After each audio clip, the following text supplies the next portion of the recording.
name and a living out of catching sporting bass. Yeah, and like I said, I was so impressed, honored first off to get paired with him, and then impressed because he'd let you fish, whatever. I'd spot one because he'd fish one over here and catch him. I'd spot one and say, ooh, there's a good one, and I'd work it and work it and work it. Every bait I had in the boat, and I'd keep digging around. And I literally, and I bet you he did it 5 different times a day where he'd turn around, are you done? Yes, sir. And he'd go, and it was like one cast.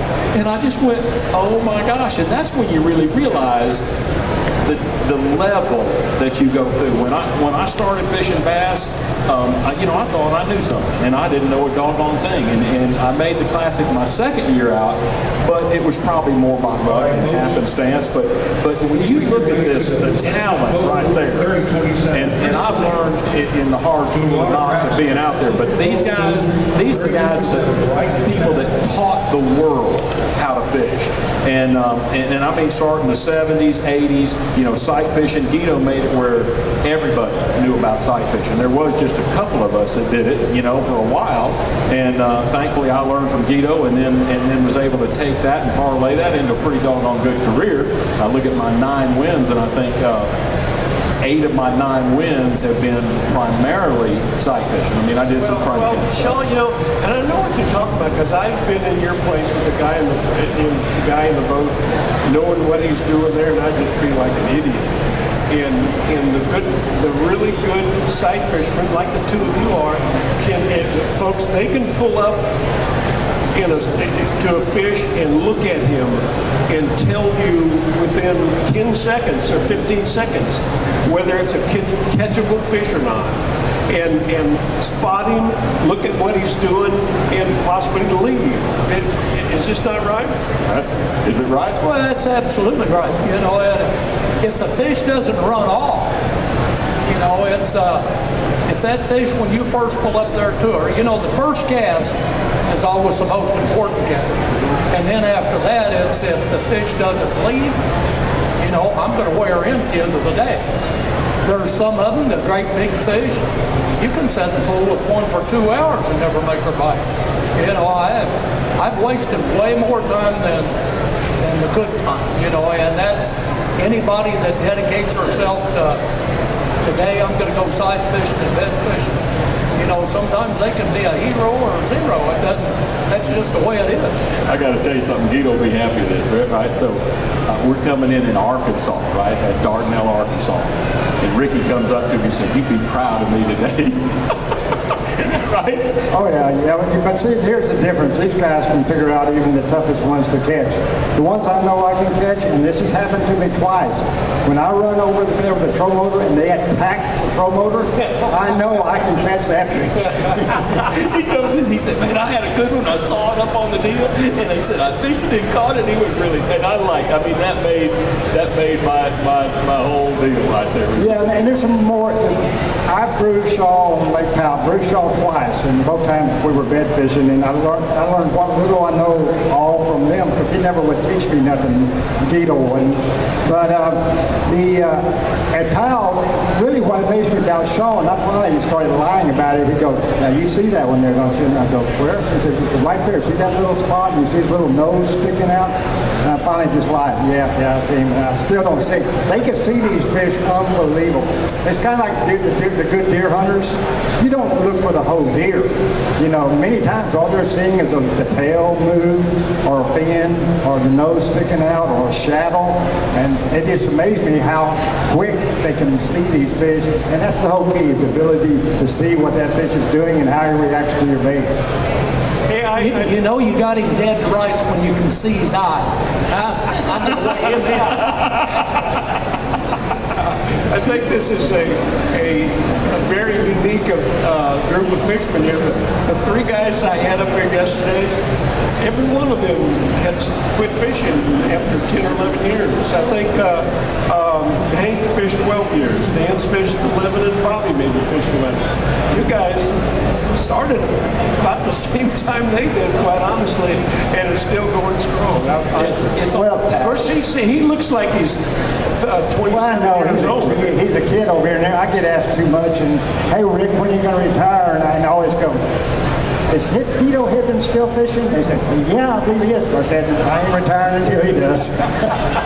Hey Rick, what did you guys do? And this is going to be a hard question, but what did you do in those days, in the 80s, let's say, that we don't do today that you wish we did? Blast off. Well, no. We used to have shotgun blast offs, and those, you either had to be the first or the last boat out if you wanted to survive that thing.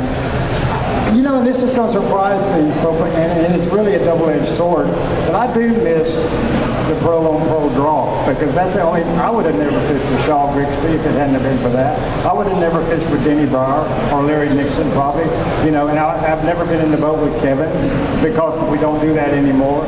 And it kind of forced us to do it because we really didn't want to.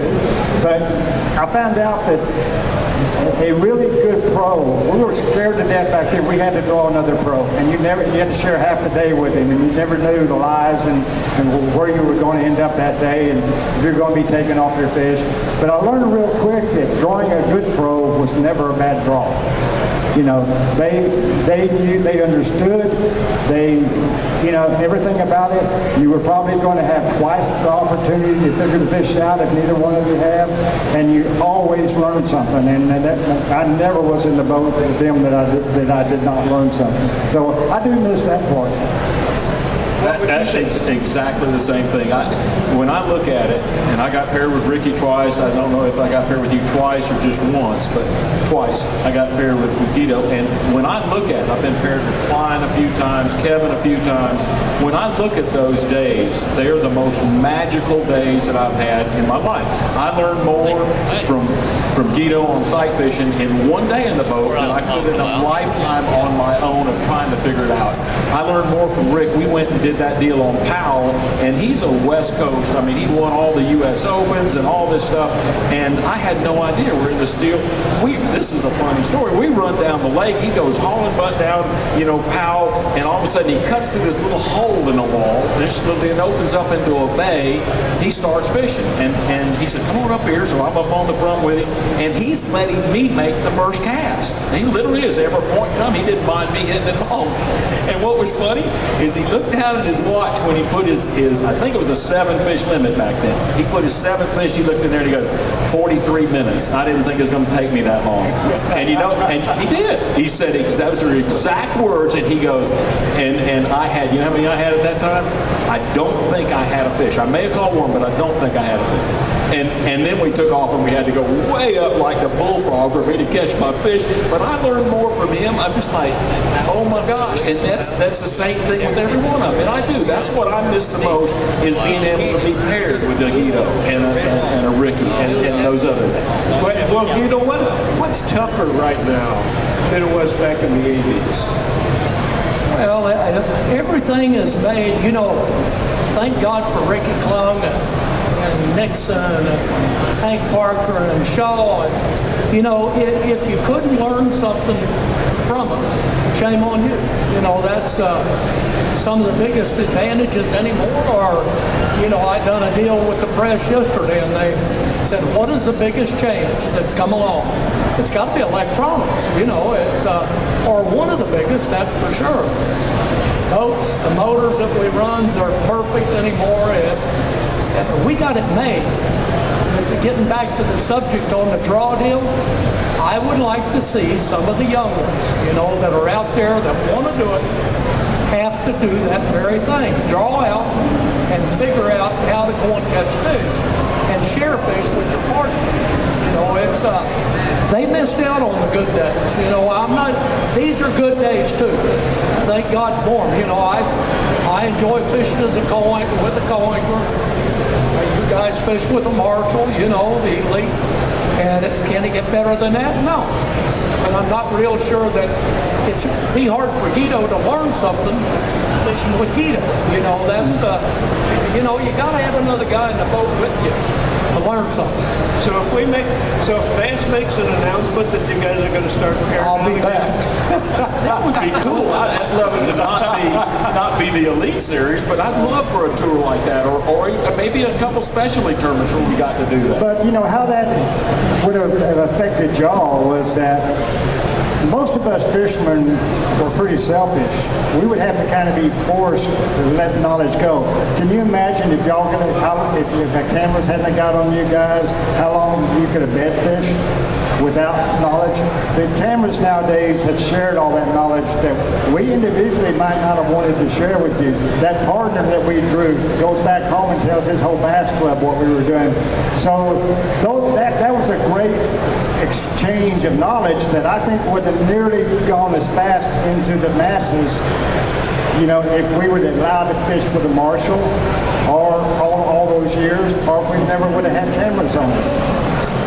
Okay, guys, we're going to have to quit here in just a minute, and I'm sorry. It looks like we won't have time for questions, but again, kind of referring back to the three guys who was up here yesterday, somebody asked them if they could compete today.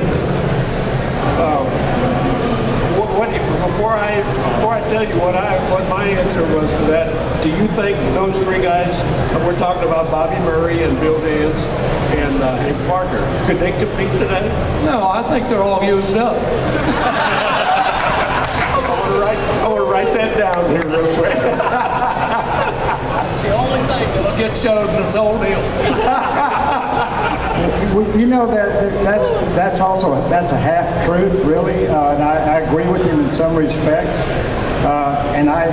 Instead of picking on Hank, even though Hank was one of these guys, one I always picked on was Jimmy Houston, and that is that Jimmy and Hank were what I call the robot fishermen. They simply tried to make more casts and cover more water than you could possibly cover, a human being could cover, and they figured they're going to bump into enough fish that they're going to catch them.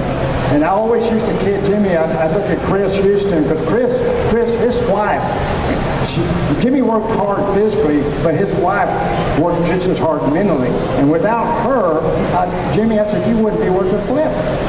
Because you nowadays, and that's the difference, nowadays, not only do you have to work hard physically out there on the water, making thousands of casts or whatever it takes, you've got to work even harder mentally. And I tell you though, Bobby Murray was one of the more talented anglers that I've ever been around. In fact, I even asked the question, where did all the good spinnerbait fishermen go? We have none left on the circuit. A guy who retired, he probably was one of the very last. And what I mean by that is versatility. Fishing a spinnerbait 20 foot deep, fishing it with the big, knowing how the blades to use. You know, not me and Kevin, and they say, well, Kevin's a good spinnerbait fisher. And I say, no, he's not. Kevin's just like me. We know we fish a spinnerbait two ways. And there's 5 or 6 more ways to fish a spinnerbait. So, yeah, Bobby Murray, I think, you know, but it's a lot of it's motivation and energy. That's really what catches up to a lot of us. But Bobby, we'd have to all help him get in the boat right now. Bobby and I fished that, whatever that deal was last year. Yeah, and and if I'd have had won that. well, if I'd have had any help at all, I'd have won the thing, but he wasn't no help at all. Hey, you know what I love about all of it? Around the corner, he heard it. What I love about it is the greatest sport ever. It's the most mentally taxing. You have so many more variables to have to figure out, and to see the passion that keeps us in here, because when you talk about retirement, I love it. I love getting out there, and I know you do, or you would retire. And same with Guido. If it wasn't for the pure passion of loving to go out there and figuring it out every day, we'd all retired long ago. And it's just an awesome sport. No, I got a doctor that, get a checkup every now and then. Back years ago, I had a little siege of cancer, so you have to go back about every 3 months and get checked. 10 years, that was 10 years ago. The doctor said, the best advice I could give you is for you to retire and go fishing. So he said, what am I going to tell you? I said, just shut up. No, and last year I learned. We all continue to learn, and that's the good thing. Like Shaw said, it doesn't matter whether you're male, female, kid, big, fast, run 109 flat. This sport you can compete if you have the desire. And last year I 39th year last year, I caught my 2 biggest springs of my career back-to-back days at Falcon Lake in Texas. And it really kind of provoked me, and actually had a painting made of that and gave it to several people.